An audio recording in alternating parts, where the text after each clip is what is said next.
Isabel Díaz Ayuso gastó más de 6 millones de euros del dinero público en un ático que, según la normativa vigente, nunca podía ser lo que ella dijo que era. Y lo hizo mientras sus propios bomberos forestales firmaban contratos en los que constaban como conductores de taxis y furgonetas. Si eso no te genera una rabia física en el pecho, quédate hasta el final, porque esto apenas empieza. Suscríbete a este espacio ahora mismo, porque lo que vas a escuchar en los próximos minutos va a necesitar testigos. Hay momentos en los que la hipocresía política deja de ser un concepto abstracto y se convierte en una dirección postal. En una terraza de 200 metros cuadrados. En una sala de cine dentro de un inmueble comprado con tu dinero. Ayuso lleva años construyendo una imagen de gestora austera, de presidenta que no necesita privilegios, de líder que trabaja para los madrileños. Pero mientras tú escuchas esto, ese relato se está desmoronando en tiempo real, y lo más fascinante del derrumbe es que está siendo ella misma quien retira los ladrillos, uno a uno, cada vez que abre la boca ante una cámara. Porque lo que se compró con dinero público en Madrid en los últimos meses tiene terrazas, dormitorios, cuartos de baño, cocina. Tiene todo lo que tiene una casa. Todo menos una explicación. Mis amigos, para entender bien lo que está pasando, hay que situarse en el punto de partida. La empresa pública Planifica Madrid compró un ático en la capital por más de 6 millones de euros. 6 millones de euros sacados del presupuesto de una comunidad en la que, según los propios datos de gestión de dependencia, hay personas esperando 500 días para recibir una resolución cuando el límite legal son 180. 6 millones en un inmueble. La justificación oficial fue inmediata y rotunda. Era para uso institucional, para sede de trabajo, para oficinas mientras duraban unas obras. Una explicación limpia, ordenada, fácil de digerir. El problema es que la normativa urbanística de esa zona no permitía usar ese espacio como oficinas. Y eso, amigos, lo sabían. Lo que no sabían es que la prensa iba a publicarlo antes de que ellos pudieran gestionar los tiempos. Suscríbete a este espacio si quieres seguir viendo cómo se desmonta este tipo de operaciones en directo, porque este caso tiene más capas de las que parece a primera vista. Cuando el país destapó la operación, algo cambió en el comportamiento del gobierno madrileño. Primero silencio. Después, una declaración que todavía hoy resulta difícil de procesar. El inmueble se iba a vender. Así, sin más. Comprado un mes antes. Vendido en cuanto salió en los periódicos. Piénsalo un segundo. Si alguien compra un piso para una oficina institucional y luego dice que lo va a vender nada más descubrirse la operación, hay una sola pregunta que flota en el aire. ¿Para qué lo compró realmente? Y esa pregunta, amigas y amigos, es exactamente la que Ayuso se niega a responder. Hay periodistas que llevan semanas pidiéndole el expediente. Hay diputados que han presentado 5 denuncias. Hay analistas jurídicos que señalan que la empresa pública que gestionó la compra tiene obligación legal de hacer público ese expediente. Y sin embargo, ahí está el silencio. Compacto, calculado. Porque la estrategia que ha desplegado la presidenta en estas semanas tiene una lógica interna, aunque sea una lógica que insulta la inteligencia de cualquiera que la observe. Ayuso ha dicho públicamente que no va a entrar en el marco que le tiende la izquierda. Que dar explicaciones sobre este asunto es caer en la trampa de sus adversarios políticos. Que ella no debe nada a nadie. Textual, esa es la posición. Pero aquí lo vemos claro. Hasta los dirigentes de su propio partido le están pidiendo en privado que publique el expediente. No es la izquierda. Periodistas que cubren el PP desde hace años hablan de una Ayuso visiblemente incómoda en las ruedas de prensa, con la cara cambiada, sin los argumentos de siempre. Por primera vez en 6 o 7 años de mandato, la presidenta que siempre tenía una respuesta para todo, que convirtió el contraataque en una marca personal, aparece sin salida. Y su equipo de comunicación, que en otras crisis siempre encontraba el conejo en la chistera, esta vez no encuentra la palanca para cambiar de tema. Suscríbete a esta plataforma, porque este tipo de momentos en que el poder se queda sin argumentos son exactamente los que aquí no vamos a dejar pasar. Pero hay algo más debajo de todo esto, algo que hace la situación todavía más explosiva. Ayuso ha repetido en múltiples ocasiones, con la convicción de quien lo ha convertido en eje de su discurso, que ella no necesita residencia oficial, que es una presidenta que no pide privilegios, que trabaja para los ciudadanos, no para sí misma. Esa frase, ese posicionamiento tan cuidadosamente construido, choca de frente con un dato que los periodistas han ido conectando en las últimas semanas. En abril, cuando Planifica Madrid compró el ático, Isabel Díaz Ayuso estaba buscando activamente una nueva vivienda. Y al mismo tiempo, su pareja, Alberto González Amador, ponía a la venta 2 inmuebles suyos en Chamberí, una operación de 3,4 millones de euros. Y poco después, Ayuso se mudó a Puerta de Hierro, dejando el piso de Chamberí donde vivía. Las fechas cuadran. Los movimientos cuadran. La única cosa que no cuadra es la explicación oficial, porque un inmueble con 200 metros de terraza, sala de cine, dormitorios y cocina, nunca fue pensado para que los funcionarios madrileños celebraran reuniones administrativas. Eso ya lo sabe todo el mundo. La pregunta es, ¿cuándo lo va a reconocer quien tiene que hacerlo? Y esto, amigas y amigos, nos lleva al momento en que la indignación de este caso deja de ser política y se vuelve moral. Porque mientras todo esto ocurre, mientras se gastan 6 millones de euros en un ático que la normativa no permitía usar como oficina, mientras se vende el mismo inmueble en cuanto la prensa publica la historia, mientras se niega el expediente y se habla de marcos de izquierda para no responder, hay bomberos forestales en la Comunidad de Madrid que llevan más de 12 días en huelga. Profesionales que apagan incendios, que se juegan la vida, que la propia Ayuso ha llamado públicamente bomberos forestales cuando le convenía señalarlos después de un fuego mal extinguido. Pero en sus contratos, en los documentos reales que firma la Comunidad de Madrid, esos mismos profesionales aparecen como técnicos de mantenimiento, como conductores de taxis y furgonetas. El gobierno que encuentra 6 millones para un ático no encuentra el presupuesto para reconocer la categoría laboral de quienes frenan los incendios que arrasan los montes de Madrid. Y mientras tú escuchas esto, esos trabajadores siguen en huelga. Siguen constando en los sistemas administrativos como conductores asalariados. Siguen esperando que alguien aplique la ley del bombero forestal. 6 millones para un ático. 0 euros para cumplir la ley con quien apaga fuegos.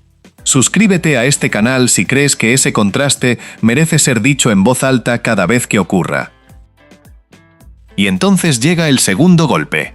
Porque si pensabas que el asunto del ático era el único frente abierto de Ayuso en este momento, hay algo que los periodistas de investigación llevan semanas siguiendo con una atención especial, y cuya respuesta definitiva puede llegar en cualquier momento. México. En los 9 días que duró el viaje institucional de la presidenta a ese país, Ayuso declaró oficialmente gastos de 623 euros. 623 euros en 9 días de viaje oficial a México. Nadie, con ningún nivel de austeridad razonable, sostiene una agenda institucional en el extranjero con 623 euros. Los últimos 3 días de esa agenda fueron cancelados.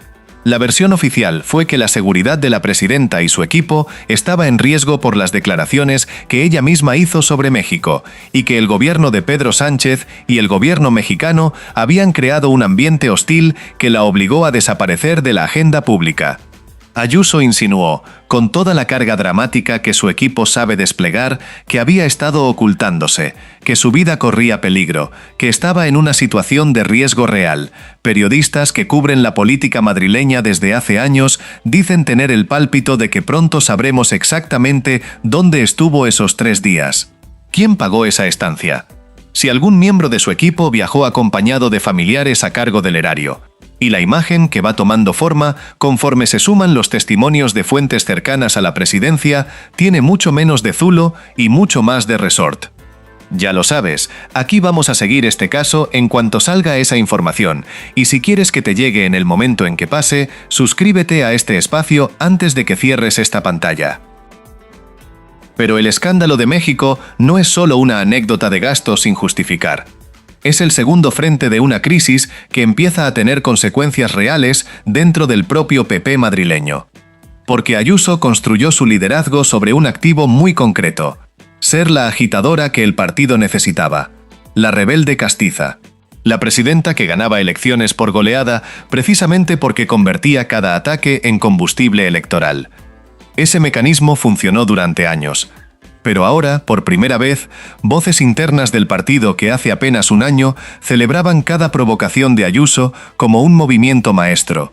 Empiezan a usar una palabra que antes nunca se oía en esos círculos. Lastre. Fuentes cercanas al PP madrileño, que llevan años siguiendo la política de la comunidad, dicen haber escuchado algo que no habían oído jamás: que Ayuso, con el ático, con México, con la negativa a dar explicaciones, empieza a ser un problema para el partido de cara a 2027. Y eso, en el ecosistema político del PP, donde la presidenta madrileña era prácticamente intocable, tiene una dimensión que va mucho más allá de un escándalo inmobiliario. Porque la historia del PP en Madrid no empieza con Ayuso. Empieza antes, mucho antes, en un episodio que se conoce como el Tamayazo, cuando se compraron diputados para mantener el poder en la comunidad. Desde entonces, el partido lleva gobernando Madrid de forma ininterrumpida desde 1995, con la única excepción del mandato de Manuela Carmena en el ayuntamiento entre 2015 y 2019. 30 años, y en esos 30 años los órganos fiscalizadores han documentado casos en los que decenas de millones de euros han desaparecido de las cuentas públicas madrileñas. La Operación Madrid Network, donde los organismos de control señalan que se evaporaron entre 60 y 70 millones de euros. Contratos troceados en el sector de la formación profesional para evitar los mecanismos de supervisión. Asociaciones sin sede, sin experiencia y sin personal que recibieron 2,5 millones de euros directamente, a dedo, por tener al hermano del director general de Economía en el Consejo. Y ahora esto, un ático de 6 millones, un viaje a México con 623 euros declarados, y bomberos que constan en los sistemas administrativos como conductores de furgonetas. Todo esto es la Comunidad de Madrid. Todo esto lleva décadas construyéndose. Y la pregunta incómoda, la que nadie en el establishment político madrileño quiere responder en voz alta, es si la ciudadanía lleva 30 años votando a un partido que ha modelado sistemáticamente las instituciones, la judicatura, los medios y las redes clientelares de la región en beneficio propio, mientras recortaba listas de espera en sanidad, abandonaba la educación pública y dejaba a sus bomberos forestales apagando fuegos con contratos de conductores de taxi. Aquí llega lo que los periodistas del caso han estado esperando confirmar. El expediente de compra del ático, ese documento que el gobierno de Ayuso se niega a publicar y que, según los expertos jurídicos, la empresa pública está obligada a entregar, contiene algo que lo hace indefendible. La normativa urbanística de la zona donde está el inmueble prohibía expresamente su uso como oficinas en el momento de la compra. Eso significa que cuando Planifica Madrid firmó la operación, cuando se transfirieron más de 6 millones de euros del presupuesto público madrileño, ya sabían que la justificación oficial que iban a usar para explicar la compra era imposible de sostener. Compraron un inmueble alegando un uso que la normativa no permitía. Y cuando la prensa publicó la historia, dijeron que lo iban a vender. Inmediatamente, sin esperar, sin buscar otro argumento. Solo vender y pasar página.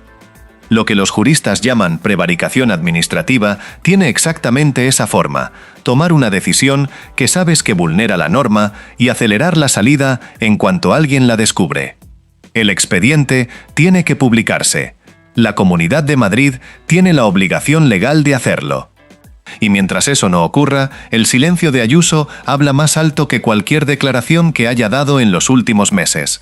Suscríbete a este espacio ahora mismo, porque cuando ese expediente salga, aquí vamos a estar para contarte exactamente lo que significa cada línea. Las consecuencias de todo lo que está saliendo se están acumulando en capas, y cada capa pesa más que la anterior. La Asamblea de Madrid vuelve en septiembre con una agenda política que Ayuso no esperaba tener que gestionar. La oposición tiene ya 5 denuncias presentadas en la vía penal. El Tribunal de Cuentas y la Cámara de Cuentas de Madrid tienen competencia para abrir procedimientos de responsabilidad contable. Y la presidenta llega a ese escenario sin el argumento que siempre la salvó: la ofensiva. Porque esta vez el ataque no viene solo de la izquierda. Viene de periodistas que llevan décadas cubriendo el PP. Viene de voces internas de su propio partido. Viene de juristas que no tienen ninguna afiliación política y que señalan que publicar el expediente es una obligación, no una concesión. Y viene de un bombero forestal que tiene que explicar en televisión que en su contrato consta como conductor de taxis mientras se juega la vida en los montes de Madrid. Ayuso tiene en este momento 5 casas, según los datos que han ido publicando los medios, 5 inmuebles. Y en la misma comunidad que ella preside, hay miles de personas que no pueden pagar el alquiler, que esperan 500 días para recibir una resolución de dependencia, que trabajan apagando incendios con categorías laborales que ni siquiera reconocen lo que hacen. Eso no es un dato menor. Ese contraste es el retrato más honesto del modelo político que se ha construido en Madrid durante 30 años. Un modelo en el que quienes gobiernan han aprendido a sentirse impunes, a ignorar los expedientes, a vender los inmuebles cuando la prensa los descubre, a llamar a los bomberos por su nombre cuando hay que señalarlos y a olvidar ese nombre cuando hay que pagar sus contratos. Y mientras eso continúe siendo posible, aquí vamos a seguir exponiéndolo. Suscríbete a este espacio si no quieres perderte el próximo caso, porque en Madrid hay una lista de asuntos pendientes que todavía no han salido en los periódicos y que este espacio va a seguir buscando.